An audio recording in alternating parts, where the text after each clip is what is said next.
ଟୋପି ବିକାଳି। ବହୁତ ଦିନ ତଳର କଥା। ଗୋଟେ ଛୋଟ ଗାଁରେ ରଘୁ ନାମର ଜଣେ ଟୋପି ବିକାଳି ରହୁଥିଲେ।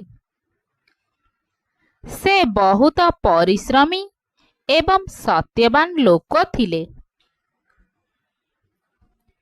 ତାଙ୍କର ଘରେ ଥିଲେ ତାଙ୍କ ସ୍ତ୍ରୀ, ଦୁଇ ପୁଅ ଏବଂ ଜଣେ ଛୋଟ ଝିଅ। ରଘୁ ପ୍ରତିଦିନ ସକାଳୁ ଉଠି ବିଭିନ୍ନ ରଙ୍ଗର ଟୋପି ଏକ ବଡ଼ ଝୁଡ଼ିରେ ଭରି ଗାଁ ଗାଁ ବୁଲି ବିକ୍ରି କରୁଥିଲେ। ସେ ଡାକୁଥିଲେ, ଟୋପି ନିଅ ଟୋପି, ଲାଲ ଟୋପି, ନୀଳ ଟୋପି, ସବୁଜ ଟୋପି, ହଳଦିଆ ଟୋପି। ଗାଁର ପିଲାମାନେ ତାଙ୍କୁ ବହୁତ ଭଲ ପାଉଥିଲେ।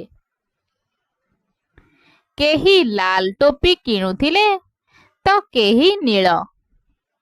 ରଘୁଙ୍କ ବ୍ୟବସାୟ ଭଲ ଚାଲୁଥିଲା। ଗୋଟେ ଦିନ ସେ ଭାବିଲେ, ଆଜି ପାଖ ଗାଁକୁ ଯିବି। ସେଠାରେ ମେଳା ଲାଗିଛି, ଅଧିକ ଟୋପି ବିକ୍ରି ହେବ। ସକାଳୁ ସେ ଝୁଡ଼ି ଭରି ଟୋପି ନେଇ ବାହାରିଲେ। ରାସ୍ତାରେ ଏକ ବଡ଼ ଜଙ୍ଗଲ ପଡ଼ୁଥିଲା। ସୂର୍ଯ୍ୟ ଧୀରେ ଧୀରେ ଉପରକୁ ଉଠୁଥିଲେ। ଗରମ ବଢ଼ିଲା। ରଘୁ ବହୁତ ଥକି ଯାଇଥିଲେ। ସେ ଦେଖିଲେ ଗୋଟିଏ ବିଶାଳ ବରଗଛ। ସେ ଭାବିଲେ, ଯଦି ମୁଁ ଟିକେ ବିଶ୍ରାମ କରିନେଉଛି ତାହେଲେ ଭଲ ହୁଅନ୍ତା। ସେ ଗଛ ତଳେ ବସିଲେ, ଝୁଡ଼ିଟି ପାଖରେ ରଖିଲେ। ନିଜ ମୁଣ୍ଡରେ ଏକ ଲାଲ ଟୋପି ପିନ୍ଧିଥିଲେ।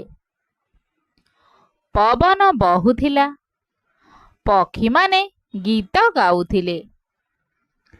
କିଛି ସମୟ ପରେ ରଘୁଙ୍କ ଆଖି ଲାଗିଗଲା। ସେ ଗଭୀର ନିଦ୍ରାରେ ଶୋଇ ପଡ଼ିଲେ। କିନ୍ତୁ ସେହି ବରଗଛ ଉପରେ ଏକ ବଡ଼ ମାଙ୍କଡ଼ ଦଳ ରହୁଥିଲେ।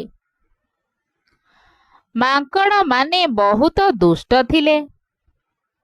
ଜଣେ ମାଙ୍କଡ଼ କହିଲା, ଆରେ ଦେଖ, ତଳେ କେତେ ରଙ୍ଗ ବେରଙ୍ଗ ଜିନିଷ ଅଛି। ଆଉ ଜଣେ କହିଲା, ଚାଲ ଦେଖିବା।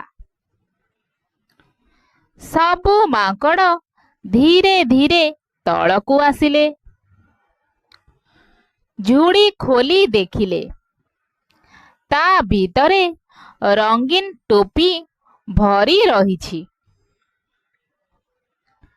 ଜଣେ ମାଙ୍କଡ଼ ଲାଲ ଟୋପି ନେଲା, ଆଉ ଜଣେ ନୀଳ, ତୃତୀୟ ଜଣ ସବୁଜ।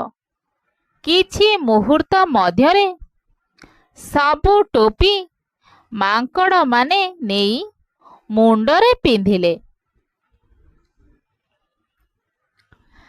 ତାପରେ ସେମାନେ ଗଛ ଉପରକୁ ଚଢ଼ିଗଲେ। କିଛି ସମୟ ପରେ ରଘୁଙ୍କ ନିଦ୍ରା ଭାଙ୍ଗିଲା। ସେ ଉଠି ଦେଖିଲେ, ତାଙ୍କ ଝୁଡ଼ିରେ ଟୋପି ନାହିଁ। ରଘୁ ଚିତ୍କାର କରି କହିଲେ, ଆରେ ମୋ ଝୁଡ଼ି ଖାଲି। ତାଙ୍କ ହୃଦୟ ଧଡ଼ ଧଡ଼ କରିବାକୁ ଲାଗିଲା। ହେ ଭଗବାନ, ମୋ ଟୋପି କିଏ ନେଇଗଲା? ସେ ଏପଟେ ସେପଟେ ଖୋଜିବାକୁ ଲାଗିଲେ। ହଠାତ୍ ଉପରକୁ ଚାହିଁ ଦେଖିଲେ, ଗଛ ଡାଳରେ ବସିଥିବା ମାଙ୍କଡ଼ମାନେ ସବୁ ଟୋପି ପିନ୍ଧିଛନ୍ତି। ରଘୁ ଆଶ୍ଚର୍ଯ୍ୟ ହୋଇଗଲେ। ଓହୋ, ଏମାନେ ମୋ ଟୋପି ନେଇଛନ୍ତି। ସେ ଚିତ୍କାର କଲେ, ମୋ ଟୋପି ଫେରାଇ ଦିଅ। ମାଙ୍କଡ଼ମାନେ ମଧ୍ୟ ଚିତ୍କାର କଲେ, ମୋ ଟୋପି ଫେରାଇ ଦିଅ। ରଘୁ ରାଗିଗଲେ। ସେ ହାତ ହଲାଇଲେ। ମାଙ୍କଡ଼ମାନେ ମଧ୍ୟ ହାତ ହଲାଇଲେ। ସେ ନାଚିଲେ।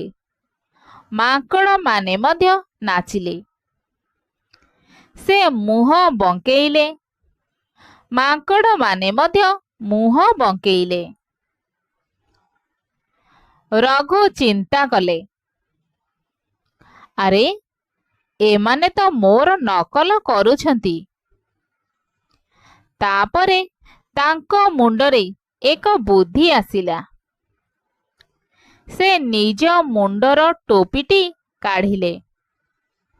ମାଙ୍କଡ଼ମାନେ ମଧ୍ୟ ଟୋପି କାଢ଼ିଲେ। ରଘୁ ଟୋପିଟିକୁ ଜୋରରେ ଭୂମିକୁ ଫିଙ୍ଗିଦେଲେ। ସବୁ ମାଙ୍କଡ଼ ମଧ୍ୟ ନିଜ ନିଜ ଟୋପି ତଳକୁ ଫିଙ୍ଗିଦେଲେ। କିଛି ସେକେଣ୍ଡ ମଧ୍ୟରେ ସବୁ ଟୋପି ତଳେ ପଡ଼ିଗଲା। ରଘୁ ଖୁସିରେ ନାଚି ଉଠିଲେ। ଆଉ କହିଲେ, ମୁଁ ବଞ୍ଚିଗଲି। ମୋ ସବୁ ଟୋପି ମୋତେ ମିଳିଗଲା। ସେ ତୁରନ୍ତ ସବୁ ଟୋପି ଉଠାଇ ଝୁଡ଼ିରେ ଭରିଦେଲେ।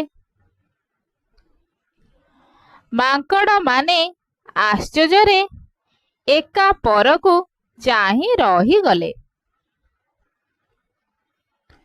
ରଘୁ ହସି ହସି କହିଲେ, ଦୁଷ୍ଟାମି କରିବା ଭଲ, କିନ୍ତୁ ବୁଦ୍ଧି ଆଗରେ ଦୁଷ୍ଟାମି ହାରିଯାଏ। ତାପରେ ସେ ମେଳାକୁ ଗଲେ। ସେଠାରେ ସବୁ ଟୋପି ବିକ୍ରି ହୋଇଗଲା। ସନ୍ଧ୍ୟାରେ ଖୁସି ମନରେ ଘରକୁ ଫେରିଲେ।